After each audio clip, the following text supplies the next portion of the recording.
Bonjour. Dans la dernière vidéo, je vous ai parlé de... On parlait de l'objet, on a eu l'objectif. On a vu, en fait, l'objectif, vous le savez maintenant, c'est de permettre aux régions d'avoir le statut d'État autonome. Puis l'objet, pour arriver à ça, c'est la République fédérale du Québec. On était rendu dans les besoins. Est-ce que c'est nécessaire? Est-ce qu'on a besoin de ça alors qu'on a la province de Québec qui semble fonctionner depuis 100 quelques années? Euh, je vous ai dit que oui, uniquement au niveau d'assurer la pérennité de la langue. Si on n'a pas la République fédérale du Québec, puis qu'on ne parachève pas le pays québécois, on ne pourra pas assurer la pérennité de la langue, puis on sera toujours obligé de subir le bilinguisme. Et le bilinguisme institutionnel, le bilinguisme qu'utilisent les parlements, comme le Parlement d'Ottawa, puis bientôt la Ville de Montréal, etc., puis les grandes entreprises, etc., fait en sorte que tôt ou tard, la langue du plus fort avale celle du plus petit, du plus faible. Le dominant domine le dominé. Et je vous avais donné l'exemple des Nordiques, mais j'ai oublié de vous dire que j'ai travaillé, j'ai réussi à obtenir des contrats français dans la Ligue nationale pour mes joueurs de hockey, en fait pour tous les francophones. Et c'était la première fois qu'on le demandait. Puis on l'a obtenu. Et tout se passe en français. C'est pour ça que la grave erreur du Parti québécois en 1995, c'est de faire un référendum pendant l'année où on a laissé partir les Nordiques. Et c'est ça que je voulais dire à M. Parizeau. Vous faites une grave erreur. Moi, je savais que les Nordiques partiraient au mois de mai. Personne ne le savait. On nous a annoncé ça, je pense, en avril. Mais je le savais avant qu'on annonce le référendum. Puis je voulais dire à M. Parizeau, faites pas ça. Vous allez perdre.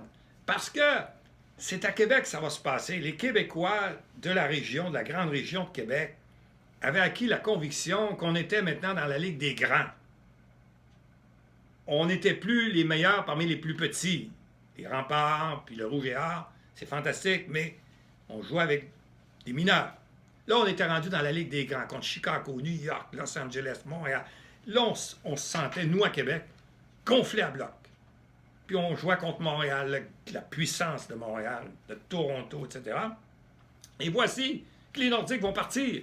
Alors, qu'est-ce que les gens me disaient? J'étais conseiller des joueurs de hockey. Monsieur Bertrand, pensez-vous, vous qui êtes indépendantiste, vous allez pouvoir contrôler un pays quand vous n'êtes même pas capable de garder une équipe de hockey en Amérique du Nord, alors que dans l'Ouest, il y a des équipes, puis il y en a partout.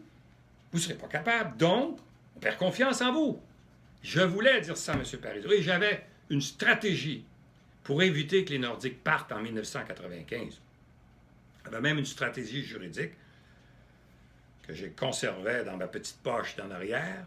Mais malheureusement, le Parti québécois n'a pas voulu, le gouvernement du Québec, M. Parizeau, me recevoir. Et savez-vous qui était son conseiller? M. Lisée. Mon frère, qui était député, a essayé lui aussi. Rencontrer Guy. Ils n'ont pas voulu. Alors, c'est clair que Québec n'a pas donné, a donné seulement, je pense, 52% du vote des francophones. Je peux me tromper là au niveau du pourcentage. C'est la région chez les francophones qui a donné le moins. Et le référendum a été perdu par quelques 60 000 voix. Et c'est clair que ça prenait seulement 37 à 40 000 voix de plus qu'on aurait obtenu à Québec si on n'avait pas laissé partir les Nordiques. C'est une grave erreur. C'est incroyable. Mais c'est cette manie de ne pas vouloir accepter les idées des gens du peuple. Votre humble serviteur, il fait partie du peuple. Je ne suis pas un politicien, moi. Sauf que j'ai à cœur mon peuple. J'ai à cœur les capacités du peuple québécois. C'est pas drôle. Puis en plus, j'avais une stratégie pour gagner le référendum. Parce que on a toujours perdu depuis la conquête. Et c'était impossible de gagner tout d'un coup en faisant une sécession unilatérale. C'était une couleuvre qu'on ne pouvait pas avaler. Et on aurait eu l'armée dans les pattes, parce que Trudeau avait dit que le Canada était indivisible, comme la France, comme l'Espagne. Et pour avoir défendu les gens dans la crise d'octobre et puis les gens du FLQ, je sais comment la crise d'octobre a traumatisé notre peuple pendant 25 ou 30 ans. Puis je ne voulais pas vivre ça. Je me suis égaré, tout simplement parce que je n'avais pas eu le temps de compléter sur la question de l'importance des Nordiques à Québec, puis comment c'était possible d'avoir du français. Puis à Montréal, au Centre-Bell, c'est sûr que tout le monde pourrait comprendre. Puis en plus, pourquoi comprendre le français? On n'a pas besoin de faire des hymnes nationaux dans les deux langues. Chantez-les soit en français, soit en anglais, mais pas deux langues. Connaissez-vous un seul pays au monde qui chante son hymne national dans les deux langues? Mais est-ce qu'il ne faut pas être colonisé jusqu'au bout des orteils?